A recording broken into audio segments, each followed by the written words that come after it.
Hari ini tanggal 8 dan besok tanggal 9 masih ada waktu 1 hari lagi ataupun 1 hari lebih ya buat teman-teman untuk mengunggah dokumen kompetensi. Ada beberapa teman-teman yang menanyakan, Mas, apakah uji kompetensi unggah dokumen kompetensi peserta skill test UBT umum manufaktur gelombang 2 dan servis ini wajib? Dan berapa sih poinnya untuk teman-teman untuk mengunggah ini?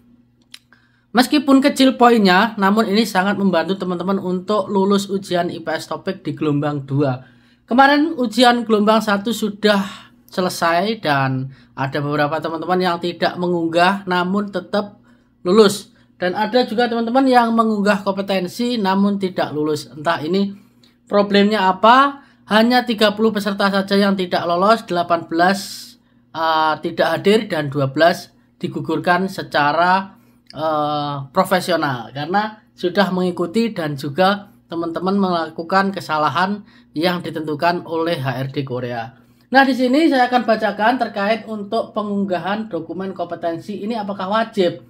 Yang pertama, tidak bersifat wajib dan memiliki minimal salah satu dokumen, baik itu servis ataupun manufaktur.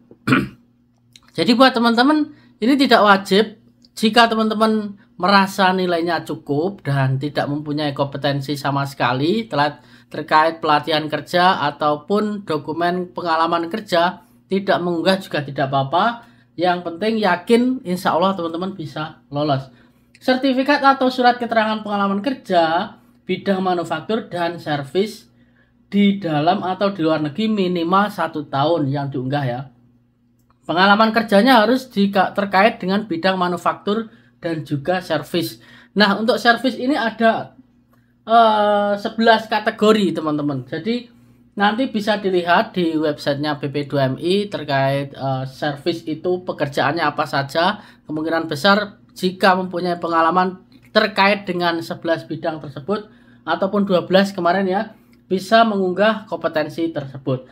Nah, selanjutnya sertifikat pengalaman kerja di situs IPS GoKR bagi pekerja migran Indonesia yang telah bekerja di Korea dan kembali ke Indonesia, atau bila mana perusahaan tersebut tidak mengeluarkan surat keterangan pengalaman kerja, bangkrut, maka wajib mengunduh dan mengisi formulir surat konfirmasi dasar faktual pengalaman kerja. Nah, di sini buat teman-teman yang sudah pernah bekerja di Korea itu bisa mengunggah juga untuk terkait pengalaman kerjanya yang berada di Korea.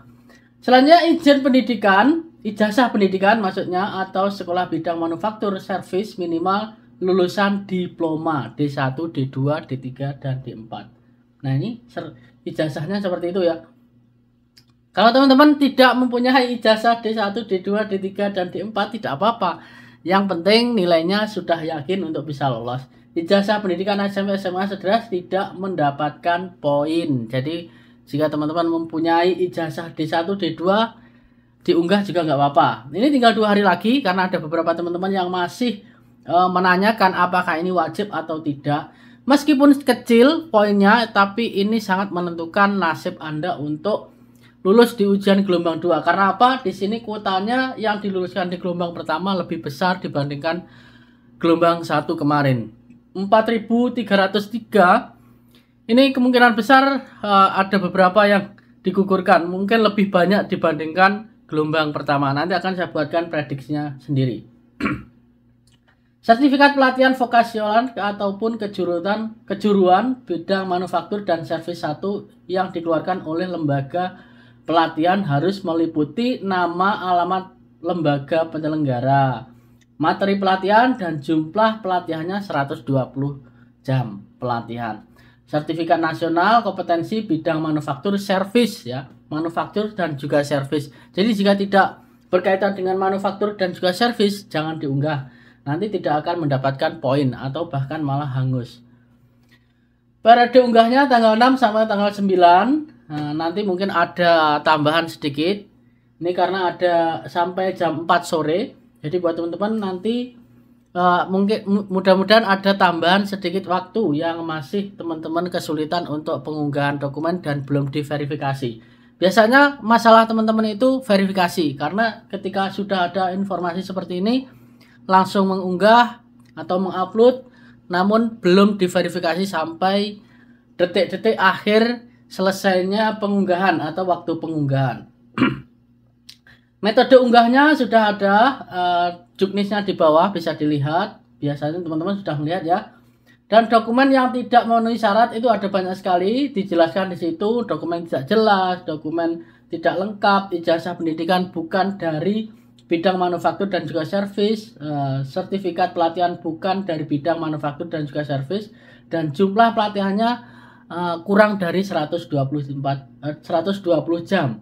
Jadi jangan, itu nanti tidak disetujui ataupun syarat dan yang tidak memenuhi syarat pengunggahan dokumen. Sertifikat nasional kompetensi bukan dari bidang manufaktur dan servis ya, maka dokumen tersebut tidak akan diterima. Nah, untuk contoh-contohnya bisa dilihat di website. Buat teman-teman yang masih ragu, dilihat lagi. Untuk juknisnya di bawah juga ada, dan formulir uji kompetensinya contohnya juga ada di situ.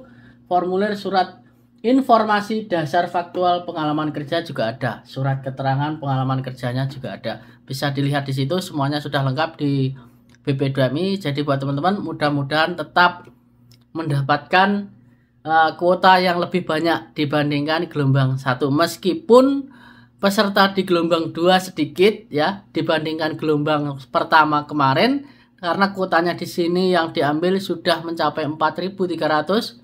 Mudah-mudahan yang dibuang ataupun yang digugurkan cuma 300 saja. Harapan saya seperti itu, supaya nanti akan mendapatkan tambahan kuota lebih banyak dibandingkan gelombang pertama. Ada beberapa tambahan kuota karena diprediksi itu hanya 3.565 dan ternyata yang lulus 3.600. Jadi artinya ada tambahan kuota 35 dari kuota awal 7.129. Semoga bermanfaat. Sampai ketemu lagi di video selanjutnya. Salam kegagalan adalah kunci dari keberhasilan. Annyeonghaseyo.